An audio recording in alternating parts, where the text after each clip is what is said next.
Georgia Congresswoman Marjorie Taylor Greene sharply criticized President Donald Trump, claiming his policies did not prioritize an America First agenda. In a candid interview with CBS's 60 Minutes, Greene accused Republicans in Congress of mocking the U.S. president behind his back, questioning their loyalty and commitment to the party's principles. She argued that the current approach fails to serve American interests, calling for a more principled and transparent leadership. Less than a month after announcing her resignation from Congress amid a public feud with Trump, Greene reaffirmed her defiant positions in the interview. She claimed some GOP colleagues remain silent because they are terrified to openly break with the president, standing by the stances she has taken in recent months. I watched many of my colleagues go from making fun of him, making fun of how he talks, making fun of me constantly for supporting him, to when he won the primary in 2024, they all started, excuse my language, kissing his ass. Greene, a Republican from Georgia, made the remarks in the interview. Greene also reiterated her concern that the president is overly focused on international issues and isn't giving enough priority to the needs of America. For an America First president, the number one focus should have been domestic policy, and it wasn't. And so, of course, I was critical because those were my campaign promises. Once we fix everything here, then fine, we'll talk to the rest of the world, she said. Hi, everyone. I've always represented the common American man and woman as a member of the House of Representatives, which is why I've always been despised in Washington, D.C., and just never fit in. Americans are used by the political industrial complex of both political parties, election cycle after election cycle, in order to elect whichever side can convince Americans to hate the other side more. And the results are always the same.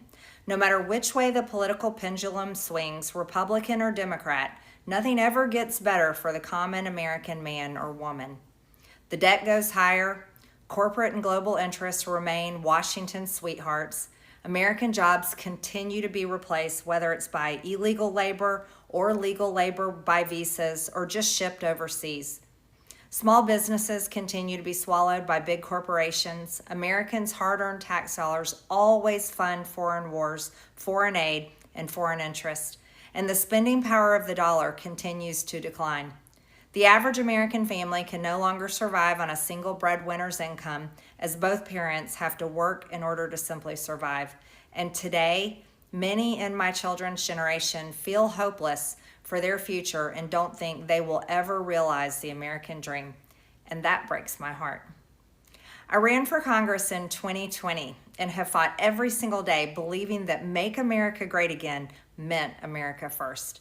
I have one of the most conservative voting records in Congress, defending the First Amendment, Second Amendment, unborn babies because I believe God creates life at conception, and I love to fight for the little guy. Strong, safe borders, I have fought hard for that. I've fought against COVID tyrannical insanity and mandated mass vaccinations, and I've never voted to fund foreign wars with your hard-earned tax dollars. However, with almost 1 year into our majority, the legislature has been mostly sidelined. We endured an 8-week shutdown, wrongly, resulting in the House not working for the entire time, and we are entering campaign season, which means all courage leaves and only safe campaign re-election mode is turned on in the House of Representatives. During the longest shutdown in our nation's history, I raged against my own speaker and my own party for refusing to proactively work diligently to pass the plan to save Americans' health care and protect Americans from outrageous, overpriced, and unaffordable health insurance policies. The House should have been in session working every day to fix this disaster. But instead, America was force-fed disgusting political drama once again from both sides of the aisle on television every single day. My bills, which reflect many of President Trump's executive orders, like calling for a new census counting Americans only to draw new districts, making English the official language of the U.S., making it a felony to medically trans a minor, and other bills like eliminating capital gains taxes on the sale of your primary home and eliminating H-1B visas, they all sit collecting dust. That's how it is for most members of Congress bills. The Speaker never brings them to the floor for a vote. Many common Americans are no longer easily convinced by paid political propaganda spokespersons and consultants on TV and paid shills on social media, obediently serving with cult-like conviction to force others to swallow the political party talking points. Because they know how much credit card debt they have, they know how much their bills have gone up over the past 5 years. They actually do their own grocery shopping and no food costs too much. Their rent has increasingly gone up and up. They have been outbid by corporate asset managers too many times when they put in an offer to buy a house. They have been laid off after being forced to train their visa holding replacement. The college degree they were told to earn only left them in debt with no big six-figure salary. They see more homeless people than ever on their own community streets. They can't afford health insurance or practically any insurance, and they just aren't stupid. These are the people I represent and love because that is who all of my family and friends are, common Americans. I've been blessed to represent the 14th District of Georgia for 5 years. The district is filled with some of the most wonderful, kind-hearted, God-fearing, patriotic, hardworking people you will ever meet. Good, regular, common Americans. I've worked hard to bring taxpayer dollars back home to help district needs. I impeached Biden's Secretary of Homeland after watching my constituents die as he facilitated dangerous open border invasion into America. And I led the effort to defund hard-left politically biased NPR and PBS and the corrupt USAID, and I did that as chair of the DOJ subcommittee. I have fought harder than almost any other elected Republican to elect Donald Trump and Republicans to power. I traveled the country for years. I spent millions of my own money. I missed precious time with my family that I can never get back. And I showed up in places like outside the New York courthouse in Collect Pond Park against a raging leftist mob as Trump faced Democrat lawfare. Meanwhile, most of the establishment Republicans who secretly hate him and who stabbed him in the back and never defended him against anything have all been welcomed in right after the election. And I will never forget the day I had to leave my mother's side as my father had brain surgery to remove cancerous tumors in order to fly to Washington, D.C. to defend President Trump and vote no against the Democrats' second impeachment in 2021. My poor father and my poor mother, it was way too much for all of us.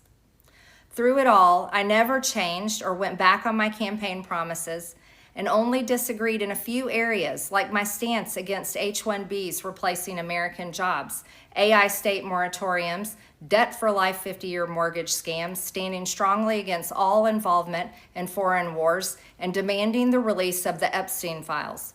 Other than that, my voting record has been solidly with my party and the president.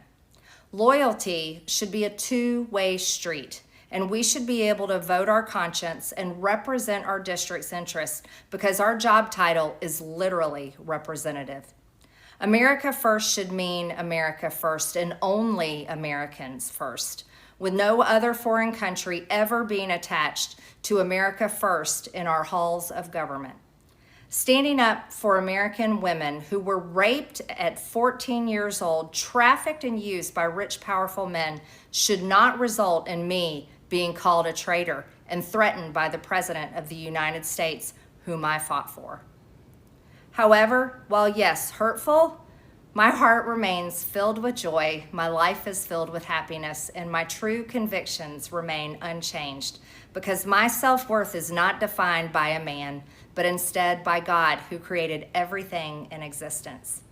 You see, I have never valued power, titles, or attention in spite of all the wrong assumptions about me. I do not cling to those things because they are meaningless and empty traps that hold too many people in Washington. I believe in term limits and do not think Congress should be a lifelong career or an assisted living facility. My only goal and desire has ever been to hold the Republican Party accountable for the promises it makes to the American people and put America first. And I have fought against Democrats' damaging policies like the Green New Deal, wide open, deadly, unsafe border policies, and the trans agenda on children and against women. With that has brought years of non-stop, never-ending personal attacks, death threats, lawfare, ridiculous slander and lies about me that most people could never withstand even for a single day. It has been unfair and wrong, not only to me, but especially to my family, but it's been wrong to my district as well. I have too much self-respect and dignity. I love my family way too much, and I do not want my sweet district to have to endure a hurtful and hateful primary against me by the president that we all fought for, only to fight and win my election while Republicans will likely lose the midterms, and in turn be expected to defend the president against impeachment after he hatefully dumped tens of millions of dollars against me and tried to destroy me. It's all so absurd and completely unserious. I refuse to be a battered wife, hoping it all goes away and gets better. If I am cast aside by the president and the MAGA political machine and replaced by neocons, big pharma, big tech, military-industrial war complex, foreign leaders, and the elite donor class that can never ever relate to real Americans, then many common Americans have been cast aside and replaced as well. There is no plan to save the world or a 4D chess game being played. When common American people realize and understand that the political industrial complex of both parties is ripping this country apart, that not one elected leader like me is able to stop Washington's machine from gradually destroying our country, and instead the reality is that they, common Americans, the people, possess the real power over Washington, then I'll be here by their side to rebuild it. Until then, I'm going back to the people that I love, to live my life to the fullest as I always have, and I look forward to a new path ahead. I'll be resigning from office with my last day being January 5th, 2026, and I look forward to seeing many of you again sometime in the future. May God bless you all, and may God bless America.